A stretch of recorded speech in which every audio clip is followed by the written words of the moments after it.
What's up, everyone? Welcome back to another review, and this time we're taking a look at the Jester. So let's waste no time and let's get right into it.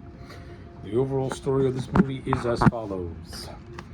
A malevolent being known as the Jester terrorizes the inhabitants of a small town on Halloween night, including two estranged sisters who must come together to find a way to defeat this evil entity.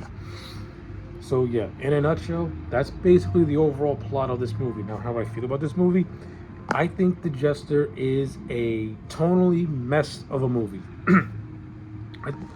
This movie tries to combine two different things and it puts them together, and it doesn't come across naturally. It comes across as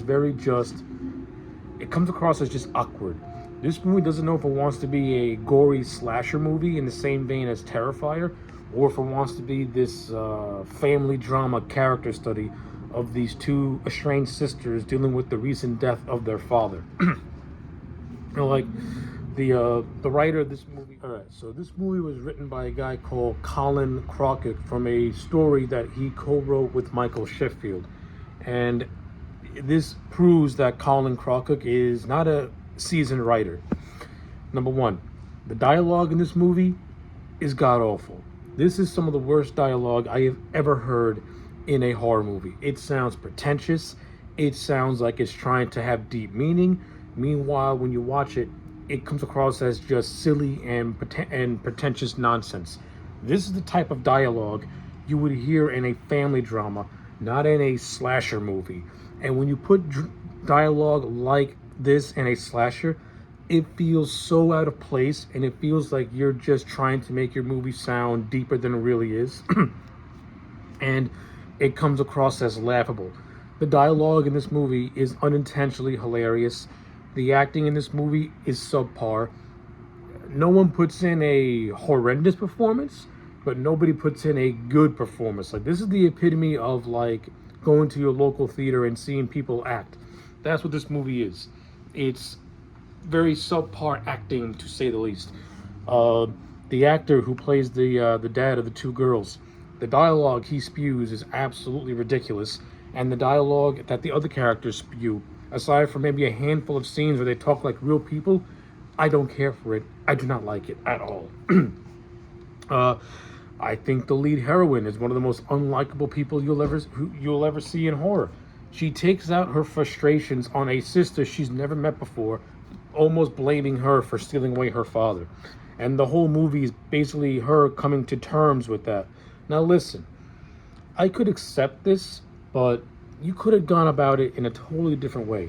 I understand that the older sister has got a lot of resentment towards the dad who abandoned her. And maybe she has jealousy towards her half-sister. But don't make her come across as antagonistic to the point where she doesn't give a shit about her. That's just stupid. And then at the end, you want me to believe that she really does care about her. Number one, you gave no instance that this girl even cared about her sister JC. So why at the end of the movie do you pull this on me? It's horrible writing. Not only that, neither one of these sisters have any on-screen charisma, and neither one of them have any decent chemistry on screen. Their dialogue is just whatever. It's bland and generic. It's like you've heard it in any other family drama. And it's just a snooze fest. Like, this movie is like 90 minutes long, but it's a slug to sit through. Like, when the actual Jester is not on screen, this movie is not interesting at all. It does have some decent things in it. Not all of it is bad. Michael Sheffield, who was one of the who co-wrote the story, he plays the Jester, and I think Sheffield is good as the Jester. He brings mannerisms. He gives the character charisma. I like the overall look with the cheap mask and the orange suit. I mean, at the end of the day, Jester is just an art ripoff from Terrifier, but you get what you get. But at least he brings his own uniqueness to the role and gives the character a charisma, since he has no dialogue. So I'll give it that. And the scenes that the Jester is in, I do like. Like, I like the scene where he pretty much where he's like terrifying these two little kids who are trick-or-treating. And to me, the best scene of this whole movie is where one of the sisters is in like this convenience store, and then the Jester is stalking her, and then these two cops come in, try and interrogate the Jester, and then Jester ends up doing a trick where one of the cops' heads like disappears from his body. Like, that whole scene is probably the best scene in the whole movie. It's actually probably one of the better acted scenes in the whole movie, and I'll leave it at that. Then you also got scenes where like he terrorizes JC's friends, like he plays a game of like, he plays the whole thing of where you have like 3 cups and there's an item in one of the cups, and then you do the whole test your sight thing, and then at the end of it, he takes the friend's teeth and eyes with his magical supernatural powers. So that was okay. That was pretty good. So I'll give it that. And I do like the opening scene where like he kills the dad by hanging him with a noose. But I like how he's controlling the noose by using his necktie and something like that. Like it's almost like a pantomime. So like in terms of an actual character, the Jester it's good. I like it. I like the use. I like his powers and stuff like that. I actually do like how he's able to speak without using his words. He can speak by projecting. So by projecting his personality onto another person. For example, there's a scene where the lead girl is talking to her mom on the phone, but she's actually talking to the Jester, who's disguising his voice as the mom. So that was unique. I like that. That was pretty cool. So again, when the stuff with the Jester is the best part of this movie. When the Jester is not on screen, this movie just plays like a really badly written family drama.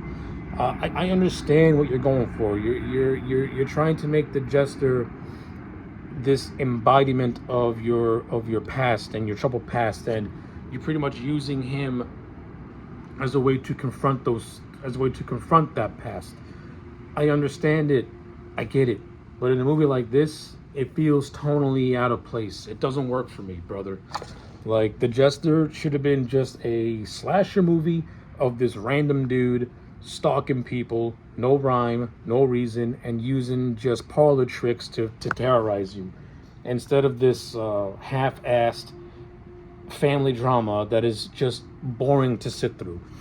I'll say this: there are a couple of scenes that are actually decently directed. The movie does have a decent Halloween atmosphere.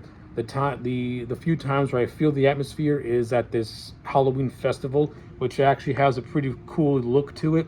And this other scene where a character is walking through like this smoke-filled woods that's in blue lighting. Like scenes like that are not bad. They're decently directed. And I know I criticize the acting. Not all of it is bad. Some of it is okay. It could be hokey, but it's okay. It's nothing that's gonna offend you or anything like that. And then the ending twist where the older sister confronts her past, stabs the Jester while she's in like a dream state, and then when she gets back into reality, it's revealed that she actually stabbed her little sister, but nothing really happens to her. She lives, and that's about it. But basically the ending is the older sister pretty much confronting her dad, saying, even though I hated you, the one thing you did do good is create JC. And the fact that she's living with the sickness, she calls it the sickness is a metaphor for the Jester. I mean, again, the pretentiousness in this writing is so fucking comically stupid. Yeah, but more or less, this movie has like a very sappy, happy ending, and whatever. By the time this movie's over, you're just like, whatever. And that's what the Jester is. It's a whatever movie. So, see, this movie got my interest. So a friend of mine actually sent me a link to this movie, and the link that she sent me was the link of the Jester in the convenience store attacking the 2 cops. And I thought the entire movie was going to be just like that scene. But when I finally saw this movie, it's nothing like that scene. Like, you get like pockets of those moments, but overall it plays like a really badly written family drama that's kind of boring. Alright, so with all that being said, I'm just going to give this movie a 4 out of 10. It's not a horrible movie. It's got some decently directed scenes. The stuff with the actual Jester character doing some creepy stuff, that's where this movie really finds its life.